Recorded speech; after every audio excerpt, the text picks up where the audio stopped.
of the 2020 Marketing Seminar, which is a program of the North Dakota Grain Growers Association and the Minnesota Association of Wheat Growers.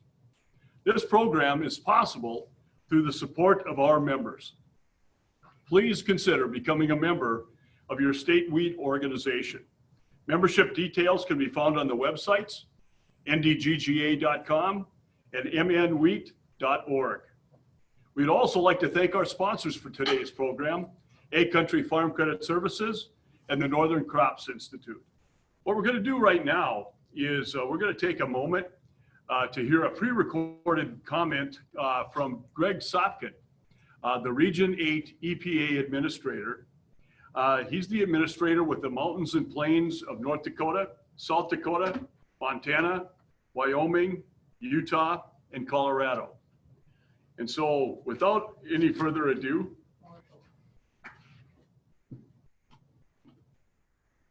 the Grain Growers Association, Minnesota Association of Wheat Growers, and Dan Wogslin for the opportunity to share some of EPA's priorities related to agriculture.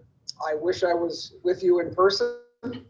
I am in North Dakota this week visiting with farmers, learning about their personal experiences and the opportunities and challenges they face. Agriculture is a big part of my job. 58% of the land in Region 8 states is in agricultural production, and it is the #1 or 2 industry in 4 of the 6 states in our region. The agency is divided into 10 regional offices, and I am the regional administrator for EPA Region 8, which encompasses 6 states, including the Dakotas, South Dakota and North Dakota. Those of you here from Minnesota are served by our colleagues in EPA Region 5, based in Chicago. This year, the U.S. Environmental Protection Agency is celebrating our 50th anniversary as a federal agency. Now more than ever, it is vital that we recognize the critical roles that farmers and ranchers play in our society. We cannot be successful in meeting environmental goals and challenges without agriculture at the table. One of this administration's most fundamental priorities has been to restore trust with agriculture and rural communities. And EPA is doing so in several ways. First, Farm, Ranch, and Rural Communities Committee. This year, in order to truly understand what's going on at farms and fields across the country, Administrator Wheeler, my boss, reinstated the Farm, Ranch, and Rural Communities Committee. 2 of the many qualifications EPA considered in selecting candidates was their experience in agricultural issues related to EPA programs and active engagement in agricultural production. Ultimately, EPA selected 33 members from across the United States to represent a variety of relevant sectors, including agricultural stakeholders and allied industries, academia, state, local, and tribal government, and non-governmental organizations. I am happy to say that more than half of the 33 members are from Midwestern or Western states. This committee will provide valuable input on how EPA's decisions impact agriculture and rural communities, restoring trust and strengthening the voice of American agriculture at EPA. Now a word about the future farmers of America. While the committee is ensuring high-level interaction, we're also cultivating partnerships with the next generation of farmers. In February 2019, EPA signed a first-ever agreement with Future Farmers of America. This MOU reflects the importance of agricultural practices in environmental stewardship, and it will help expand the environmental education courses offered to FFA's 670,000 student members. EPA is already building these relationships. My staff has participated in FFA conferences, agri-science fairs, and hosted a federal career day where EPA and other agencies highlighted their work and potential careers. With many students participating in remote learning due to COVID-19, we are working with FFA in Region 8 states to offer opportunities to students to engage directly with our scientists and engineers on their FFA projects. If you have a student in your household who would like such engagement, we would be happy to work with them. And now on to smart sectors, ag and food sector roundtables. We are also making a concerted effort to sit down and have conversations with producers directly, more often and more meaningfully.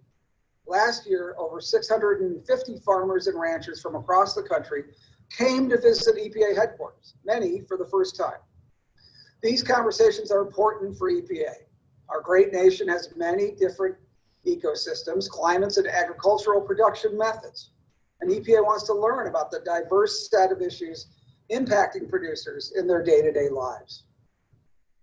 Even in my region, the context of challenges facing those in the Colorado Plateau in southern Utah are far different than from what's happening here in the Red River Valley. One of the simplest ways we do this is to visit farms, feedlots, ranches, and other agribusinesses and talk to people. That's why I am in North Dakota this week. And I have to say these trips are among the most rewarding parts of my job.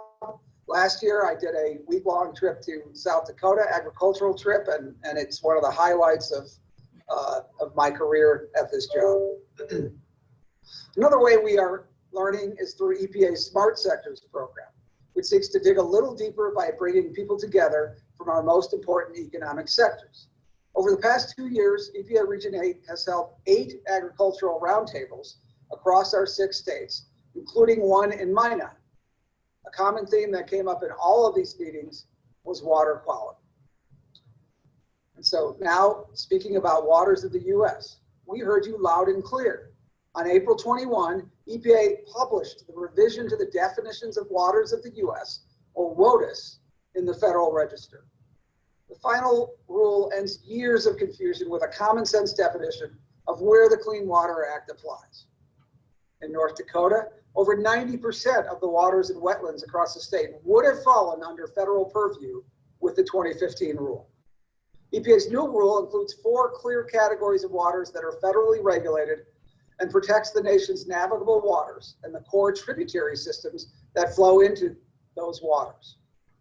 The final rule also details what are not waters of the United States, which includes features that only contain water in direct response to rainfall, groundwater, many ditches, including most roadside and farm ditches, farm and stock watering ponds, waste treatment systems, and prior converted cropland. This rule aims to provide clarity, predictability, and consistency so that regulators and the public, like you, can understand where the Clean Water Act applies and where it does not. And now a non-point source update. We also continue to work together on tried and true voluntary programs. Here in Region 8, EPA continues to partner with agriculture to reduce excess nutrients and other pollutants in water from non-point source pollution, more commonly known as our 319 programs. Last year, EPA Region 8 provided just under $3.8 million in 319 funding to North Dakota to assist in voluntary efforts to reduce non-point source pollution. This year, we are providing over $3.9 million in funding. Projects associated with these 319 funds resulted in the removal of more than an estimated 44,000 pounds of nitrogen and 19,500 pounds of phosphorus from surface waters per year, along with 120 tons of sediment from water in North Dakota. Despite these efforts, we know that non-point source pollution and maintaining the health of our waters remains a challenge. This includes addressing harmful algal blooms that are affecting rivers, lakes, and reservoirs, and threatening recreational economies in every state in our region, including North Dakota. These issues have emerged as a priority for EPA, and we are beginning to work with our states to explore new and innovative ways to address them.